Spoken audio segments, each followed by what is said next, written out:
BYU insider Mitch Harper and Matt Baiamonte on Utah's legacy home of the Cougars, KSL News Radio. Good evening, Cougar Nation. Mitch Harper, Matt Baiamonte with you. We're live here in Salt Lake City at Broadcast House, talking some BYU football. Every Monday night, 6 to 7, we're taking your phone calls, 801-575-8255. This is the platform, the voice of Cougar Nation can be heard on this show every week during the BYU football season. And the Cougs are 2-0, 18-15 win over SMU. And yes, it was not the prettiest game, but man, you got to be happy with a win, Matt. Yeah, I guess. I think you do have to be happy, but there's a lot to digest. There's a lot to analyze, and we'll be doing it for the next hour here on Cougar Nation. Mitch mentioned the phone line. If you want to text us, you can do that too, 57500. And for those of you on the live stream, YouTube, we got video for you, baby. You can comment as well, and we'll get to those comments as they come in on the YouTube stream. But, Mitch, let's start things off with our takeaways from the 18-15 win. Cougar Nation takeaways. Mitch and Matt analyze BYU's last week of play and what it means for the next week. All right, our takeaways. Gosh, it's hard to summarize it in just a couple. There were so many takeaways. But my biggest takeaway, Mitch, was that defensive performance was a Mount Rushmore-type performance during the Kalani Sitake era. I'm having a hard time thinking of three better defensive performances than that.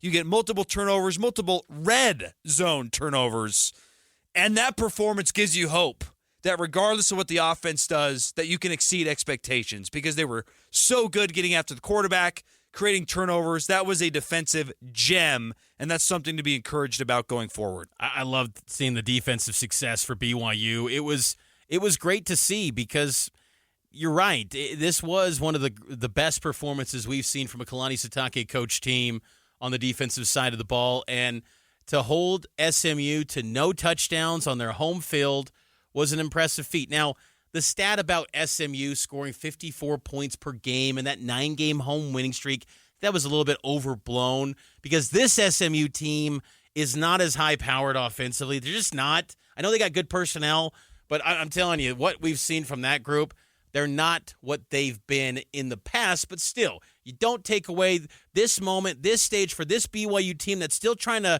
find its identity and piece that together on the field and prove it in actual games. Huge win for this team. And BYU's defense, I think the execution was great. They just looked fast, too. I was talking to Tanner Wall today in the press conference, and I asked him about, that speed that they're showing. And I just feel like this team, their understanding of the playbook, what Jay Hill wants out of this defense, it's allowing them to be, highlighting their instincts rather than overthinking it. They're just playing loose, and they don't have the weight of the world on their shoulders. BYU as an underdog is always a great spot, and that defense just kind of embodies that, how loose they're playing right now. It wasn't all sunshine and roses, though, from the 18-15 win, and one aspect of the game that's really weighed me down since Friday night, Mitch, this is another takeaway of mine, that third down offense was putrid. 2 of 13. That's not going to win you many games in the Big 12, if at all. That right now they're ranked 100th in third down conversion percentage. That's bad. That's really bad football, Mitch. And in that second half alone, they had 4 3-and-outs. They actually had 5, but the last one was, kneeling the time away, so I'm not going to penalize them for that. But 4 3-and-outs in the second half alone. I don't care who the quarterback is. I don't care who the running backs are. If you cannot sustain drives, if you cannot have time of possession, it's going to be very difficult to win football games. Now, thank goodness the defense came to play. Thank goodness the defensive havoc was where it needed to be. And thank goodness that the defensive secondary was able to produce red zone turnovers to give the ball back to BYU's O.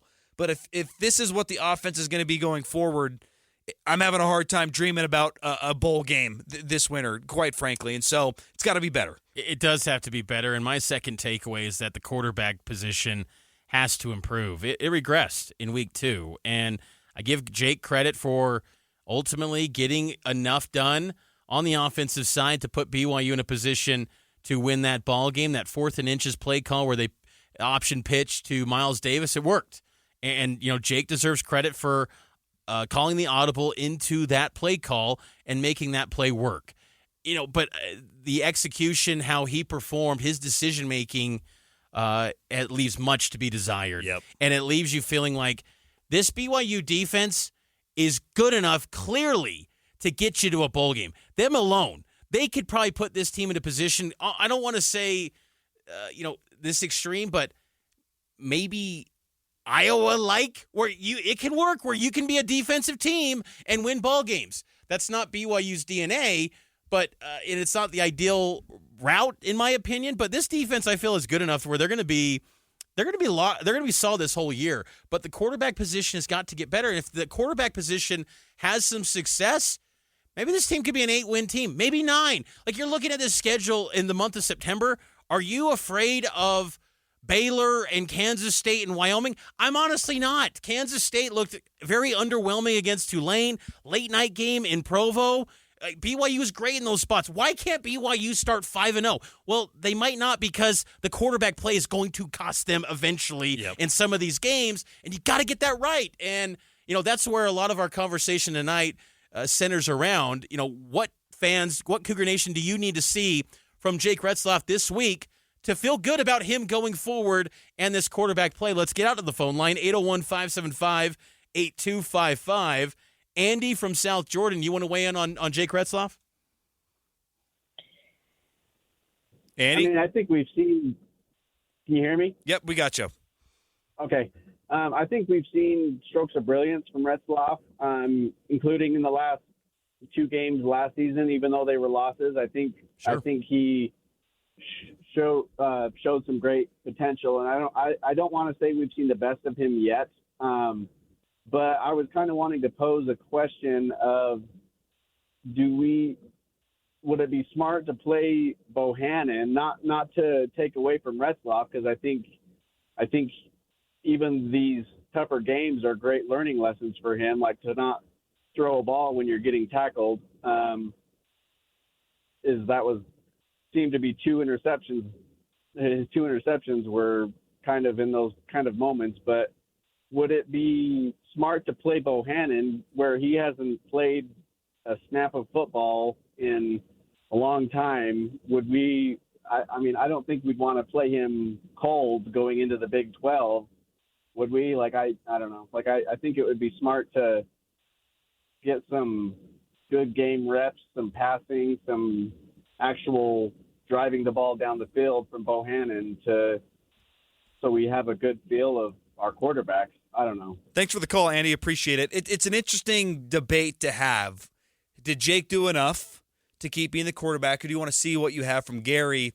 To me, it is hard to tell someone that's 2-0 and engineered a game-winning drive that you're losing your job. So I think from my perspective, you got to start with Jake. Yeah. But if there's another costly turnover, I do want to see Gary. I think every season is becoming more and more precious because of the money and the expectations and everything that goes into college football. You got to win now. Coaches have to win now. Aaron Roderick's talked about this. We don't look at the future. We look at the now. And if Jake is not going to be able to perform at a high level, you do need to see what you have in Gary. I'm not worried about throwing him in there cold. He's a vet. He's played in a lot of college football games. He's won some big college football games.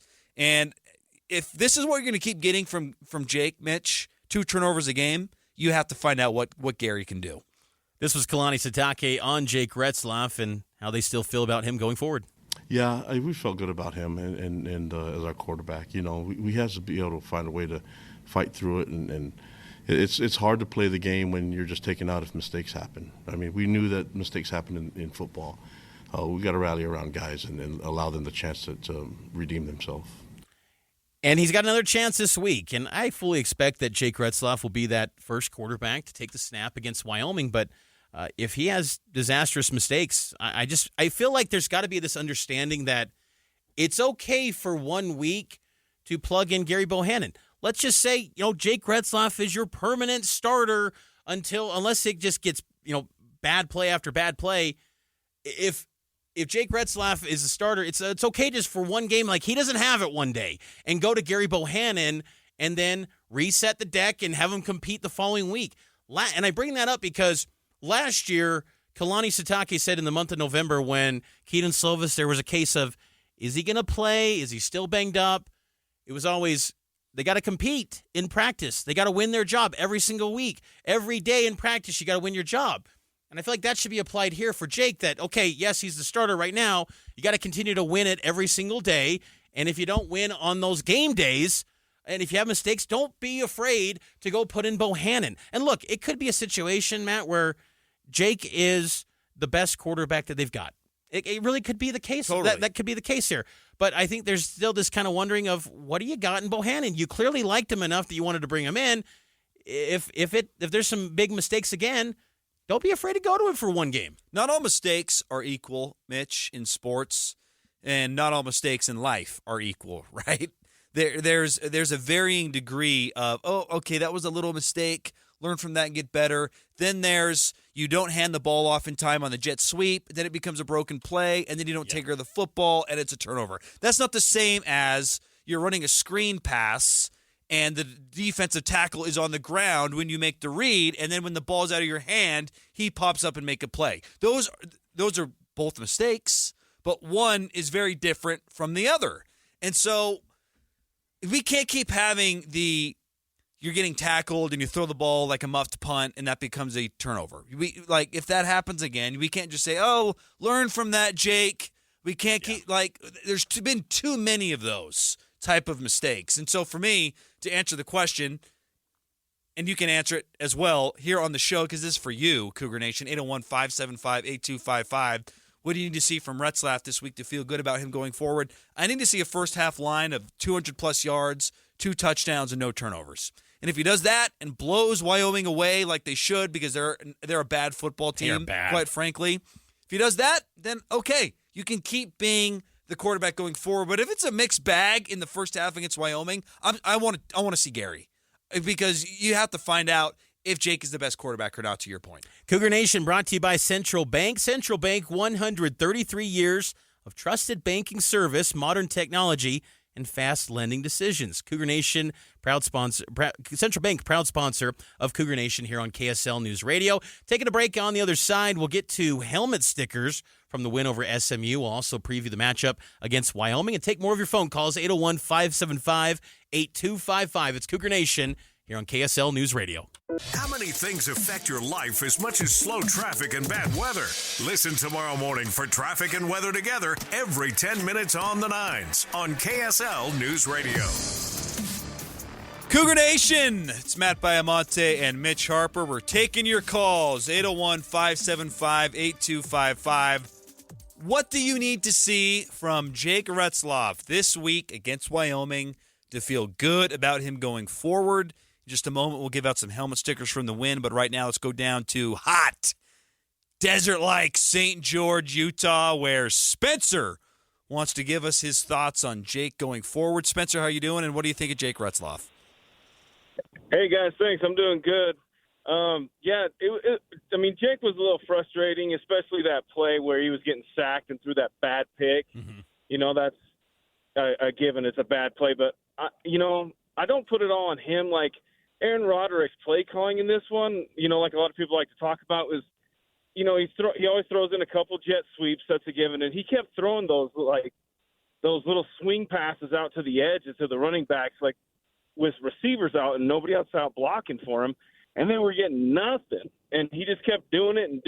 And instead of pushing down the field a little more, and that's what I think was a little frustrating, that the defense could just kind of play up on Retzlaff and instead of having to back off and get a little more room, which also affected the running game. That was what was driving me crazy. It's a fair point. I don't think Jake saw the field well against SMU. There were, on that interception that Spencer just referenced, Mitch, Keanu Hill had leaked out as a hot option with the blitz, nowhere to be found. A good quarterback would see that blitz coming in and just gently dump over the blitzer to Keanu Hill for 8 to 10 yards. And Jake didn't see that, it's really concerning, Mitch, that Jake looked so improved in week 1 and then looked like he regressed so dramatically in week 2. And you just wonder if it was leveling up to Power 4 competition, because SMU, even though I don't think they're going to be much after watching them, I'm not taking away from BYU's win. I think that was a good win for BYU, but I really am not sold on SMU being much more than a, at best, 6-win football team. But that is concerning. And Jake, he's got to take care of the football. This was Kalani Sitake earlier today on needing to take care of the football, that being Jake Retzlaff. No, there's no one-offs. Take care of the stinking football. That's what it comes down to. I've said it over and over and over again. I don't want guys to have to play tight and feel like they can't take a chance, but that the football belongs to everybody. It belongs to the fans. It belongs to the team. It belongs to the program. It's not just that one player's. It's not his ball. Strong commentary from Kalani, and I just hope that passion and that fire will translate to a change that maybe he'll have to make if Jake cannot continue to take care of the football. It would be interesting to see what it would honestly take to get to, or not to get, but to for BYU to move from Jake in a game. And again, it's not a conversation of permanently bench him. It's just in a game, what would have to happen, to make a switch? Because in that SMU game, just an isolated deal, there was a case to be made that he probably needed to be benched in that game. And then this week, still give him the chance to be QB1. Right. Have him compete. I just think, again, there's nothing wrong with having a change. It doesn't rattle the psyche. Like Jake Retzlaff, he's been through everything. He was out of college, and then after 2 days, his transcripts bow out, and he has to leave. Like, he's been through adversity. No one's thought he's going to amount to anything in college football. He's here. He's defied the odds. The guy's going to be a fighter. And almost like he does better when adversity is up against him. And I'm curious to see how he responds this week, because I have a feeling that he's going to respond with a much improved performance because, one, Wyoming's not good, and two, that I just think that adversity, he gets fueled by that. He's one of those guys that almost thrives when people say you can't do it. And I'm curious to see how Jake responds this week in Laramie. Linda, let's go out to the phone line. Linda, 801-575-8255. What do you think of Jake Retzlaff, and what does he need to do this week to restore some confidence? I think he needs to be given another chance to play and see what he can do. And I think that I really, my heart went out to him when I saw that Deep Blue or listened to it on the coach's show on Tuesday night. It was really, if those colleges hadn't turned him down, he wouldn't be at BYU. And I'm glad that he's there. And I think, and then if he doesn't play very well, then put Bohannon in and see how he does. And then if Jake thinks he can do a better job, then he can go back again. Thanks for the call, Linda. Appreciate it. I think there is an important thing to be said here, and you kind of touched on it. Jake is a good guy. Like, I like rooting for Jake. I like talking to Jake. I want Jake to succeed. There needs to be prolonged consistency of improved football from Jake Retzlaff for this team to exceed those preseason expectations. Yeah, it's got to be more than just one game against an FCS team to make Cougar fans feel good about the health of this quarterback position, because I'm telling you, Matt, it feels like this team's defense is finding itself. And if you can get it right at quarterback, this team's got the ability to maybe surprise a lot of people and be a factor in a wide-open Big 12, because I'm watching this league, and K-State looked beatable at times. Tulane had them on the ropes. Oklahoma State was down and out against Arkansas. I mean, these teams can be taken down in this Big 12. We know this. This Big 12, when you think you know something, like, anything can happen. This conference creates wild outcomes. So we shall see what happens. So it's an important week for Jake and this offense to get right, because Cougar Nation will not be happy if they struggle against a bad Wyoming team that has losses to Idaho and was destroyed by Arizona State. So they got to get right this week. Let's get to our helmet stickers from the win, sponsored by Central Bank. Cougar Nation helmet stickers. Mitch and Matt dish out the stickers for BYU's best players this week. I'll start things off, Matt. You know what? I'll go with Tanner Wall. Tanner Wall has been playing some great football. He was in the top 3 of total snaps for BYU during that 18-15 win over SMU. he is a guy that just does everything that Jay Hill asks of him, and Tanner Wall just makes the right decisions. And he was a factor on special teams in that win over SMU. I got to give props to Tanner Wall, who just quietly continues to play at a high level. His open field tackling has been money because that's been a problem for a lot of college teams and problems for BYU in previous years. Open field tackling. He had some great open field tackles that eliminated big plays. I like that pick a lot. For me, Jacob Robinson, he has been as advertised this season. His IQ is off the charts. His knowledge and just quick reaction to jump on that fumble, if you want to boil the game down to one play, it's that play. Because SMU was going to run in for what should have been a touchdown after a really tough turnover, and he hops on that thing and swings the momentum. Jacob Robinson has been awesome. I don't think there's a better defensive back in the Big 12 and right now. How impressive, too, on that play, how impressive was it the refs actually had the courage to overturn it. It was Good clear. point. But it was typically yes. it's like, was it conclusive Who enough? was that ref that ref analyst on ESPN? He was like, I don't know. I'm like, I replayed the very game clear. on Saturday, and I'm thinking, dude, like it was pretty clear. I'm glad that the refs actually called that because it did feel clear. But yeah, Jacob Robinson's been a stud. I also got Caleb Etienne and Jack Kelly as my other helmet stickers. Etienne, one of the highest graded tackles through the first 2 weeks, probably one of the most improved players in all college football. Mark Collins, that interception, he's done a nice job opposite of Jacob Robinson. And then Miles Davis coming in cold. The Jazz Man. Making a big play. I'm looking forward to see what he can do this week against Wyoming. Let's take a break. On the other side, we'll get to more of your calls, so stand by if you're on hold, 801-575-8255. It's Cougar Nation on KSL News Radio. Be ready for BYU Game Day. Download the KSL News Radio app to stream BYU games, plus breaking news during the week. That's the app for KSL News Radio. Welcome back in, Cougar Nation. Taking your calls up until 7 p.m., 801-575-8255. Let's get back out to the phone line before we get into what's trending. Jeremy, from where I live, my beloved Vineyard, Utah. I love that place. Jeremy? It's a great place. Oh, it's fantastic down there, man. It's a nice little hidden gem in Utah County. Love it. Absolutely. What does Jake got to do this week against Wyoming to make you feel good about him going forward? Well, can we really learn anything from a lesser competition? We might not.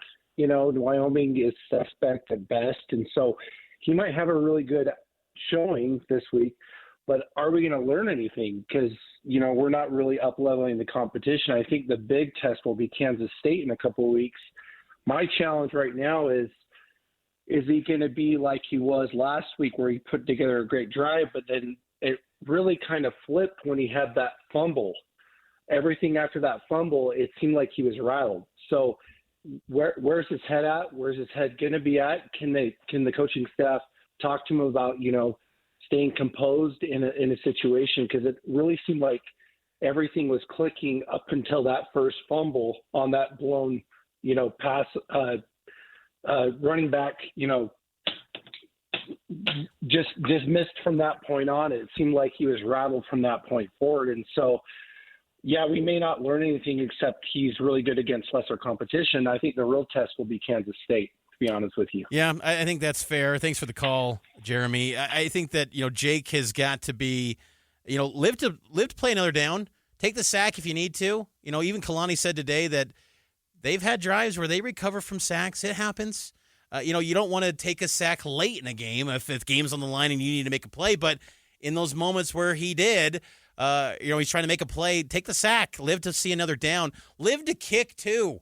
Like, end every drive with a punt, a field goal attempt, a PAT, end every drive with a kick. And if you do that, you're going to be okay. I just think BYU will be a team that can be in position to win a lot of ball games and pull some upsets this year if they just take care of the football. I almost took for granted the ball security ability of Zach Wilson, his final year in 2020, and Jaron Hall, his 2 years as the starter. You kind of take that for granted because, man, and even Keaton Slovis was pretty good too.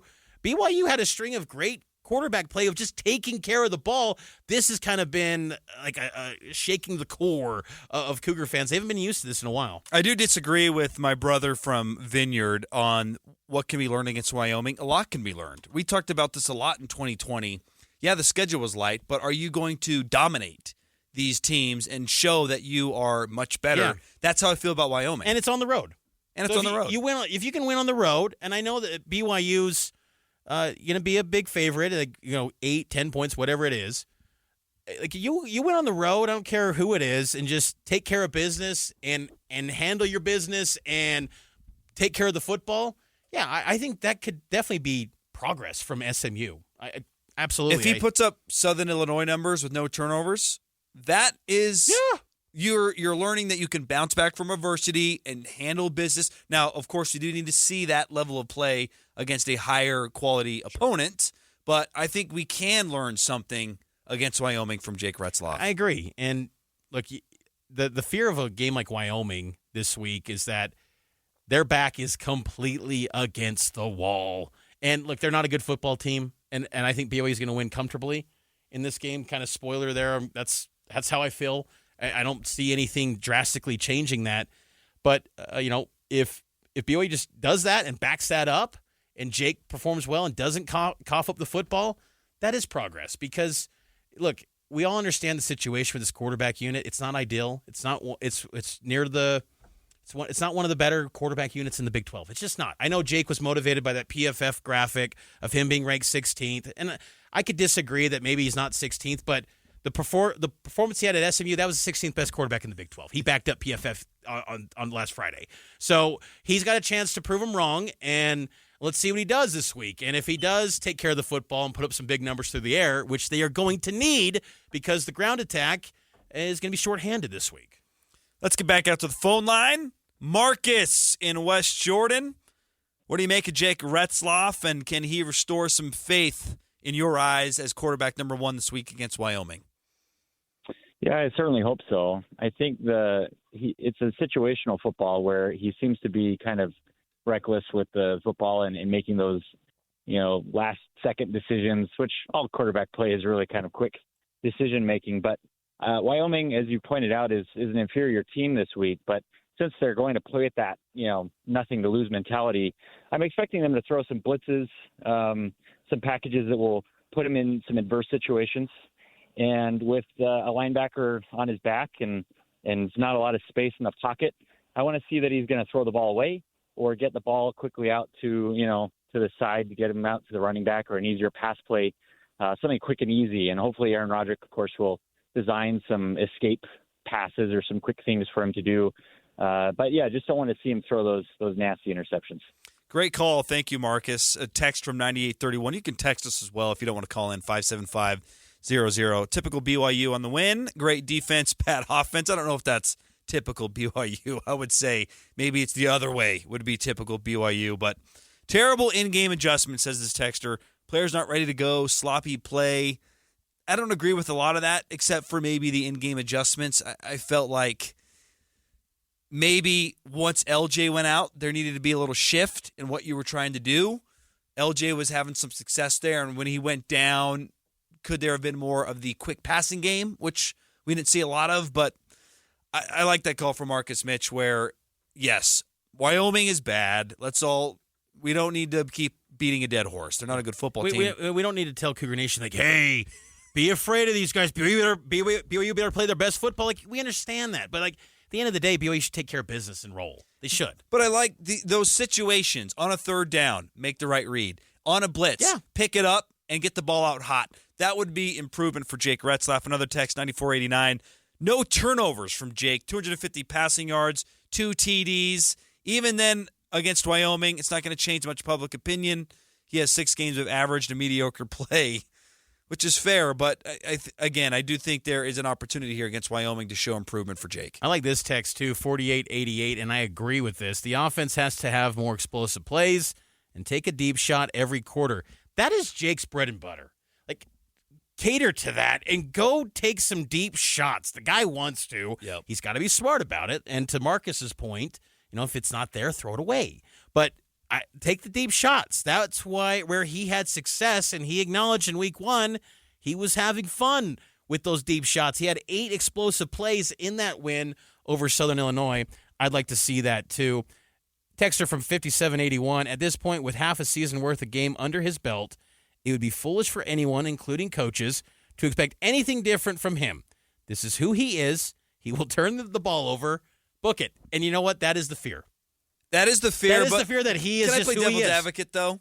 He started 6 games, okay? This isn't a guy who started 2 seasons worth of football and has turned it over twice. But he's played a lot of Big 12 competition and good. The only great game was against an FCS team.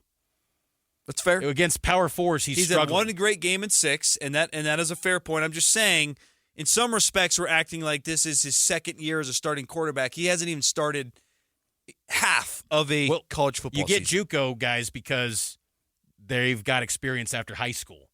So, and he put up massive numbers. That's what's crazy. There's like this disconnect here where maybe it's just an indictment on JUCO football, because JUCO football is not what it once was, say, when Sark was coming out, in the 90s. But, I mean, he was putting up record-setting passing numbers. Passing, Jake was, in the JUCO ranks. And he rewrote the record books at Riverside, CC.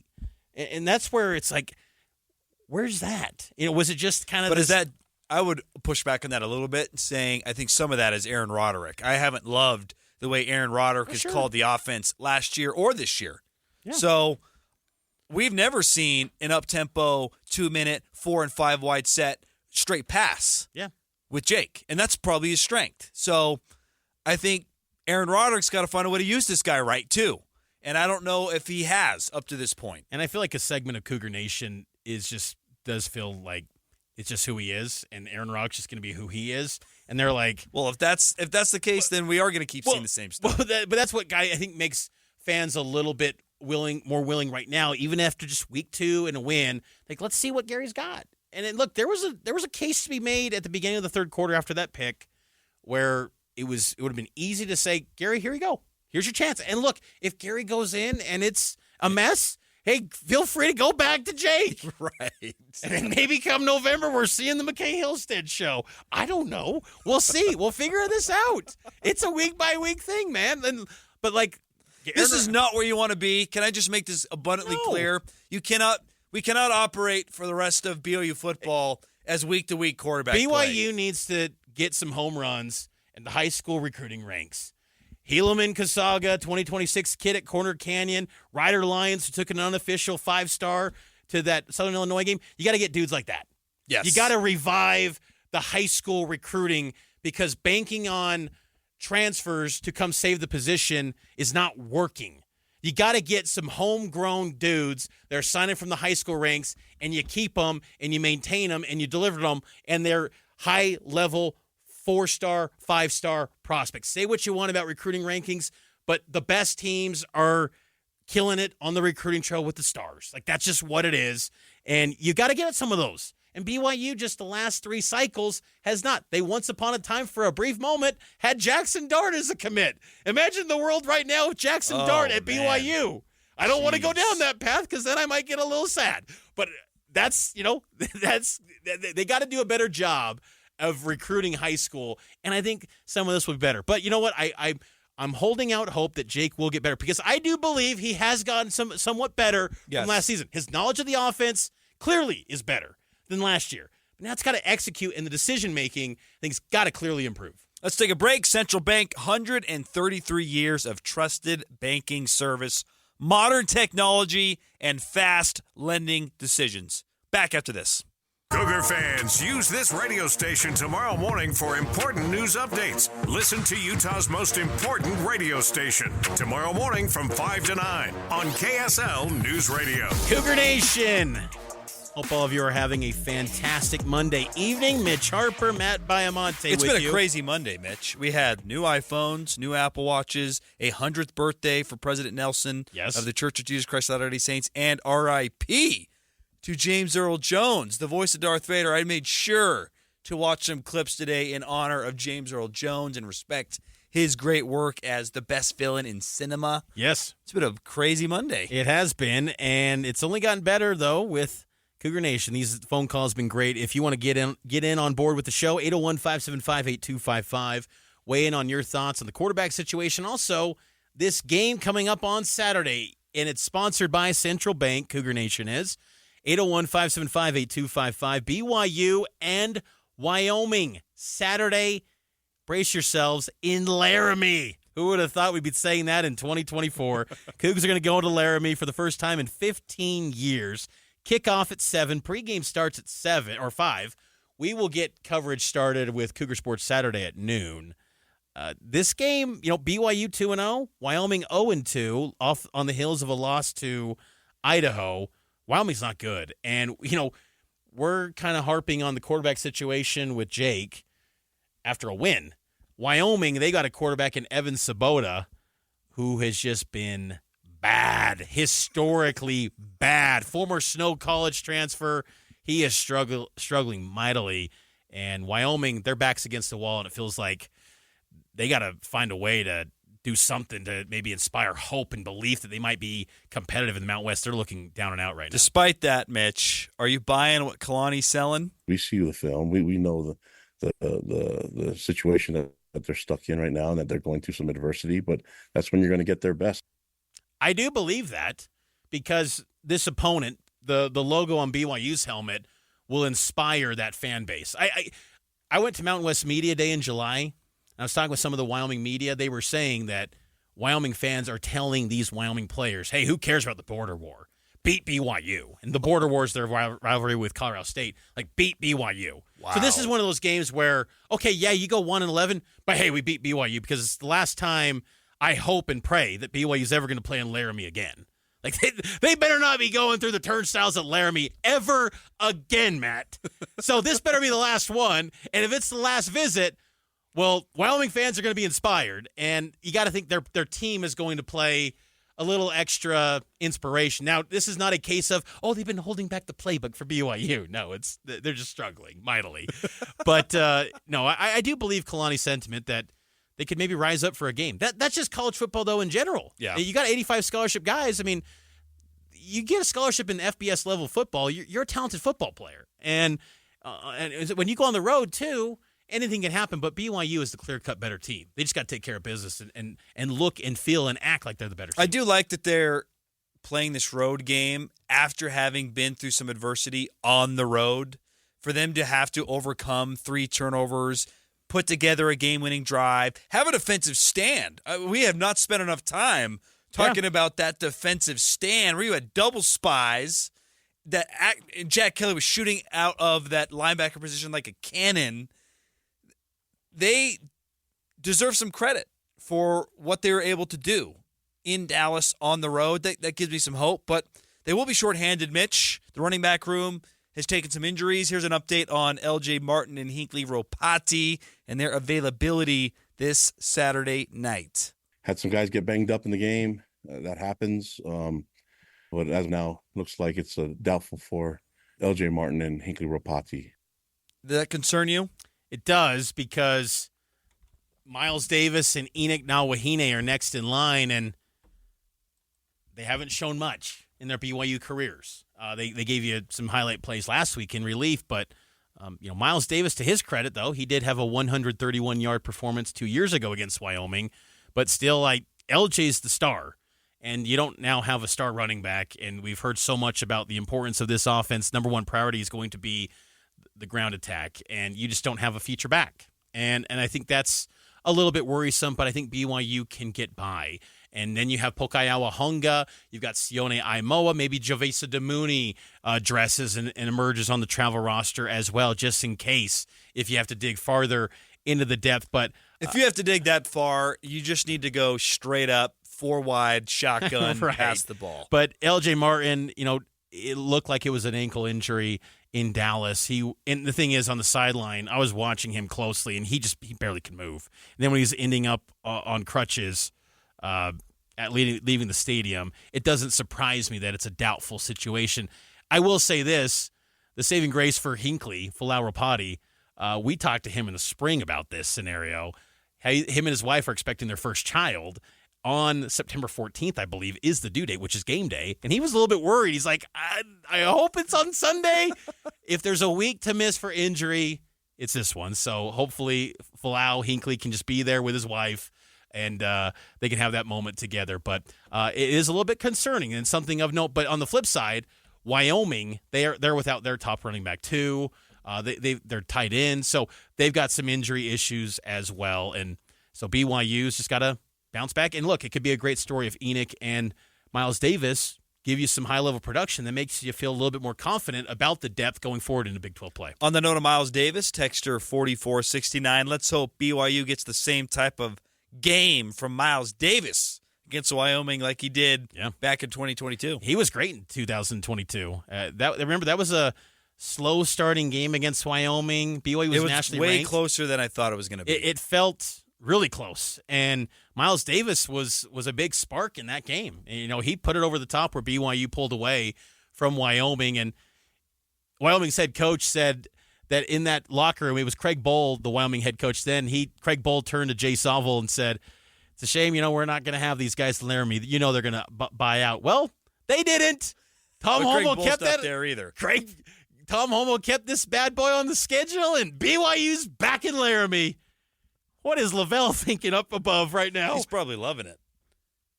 He said he'd rather lose and live in Provo than. You think Lavelle would have liked what college football has become? Oh no, I'm assuming no. But I don't think he'd like seeing BYU in Laramie again. I actually don't hate the matchup as much as you do. I look, because it's kind of fun. It's nostalgic. It incites emotions, and it's not going to matter about the college football playoff. It plays no bearance on the college football playoff. If BYU lost this game, Matt, I don't want to. I'd be afraid of next Monday on this show. The phone lines would be on fire. If BYU lost to Wyoming, it wouldn't matter in terms of access to the playoff. That is true. That's what I'm trying to make, is that we can have some more fun non-conference games. If you lose to Wyoming, man, you're not winning many more. That's just all I'm saying. Hey, this has been a lot of fun tonight. Appreciate you, Matt. Appreciate our producer, Nate Slack, intern, Allie Braithwaite, and we'll talk to you next week here on Cougar Nation, here on KSL News Radio.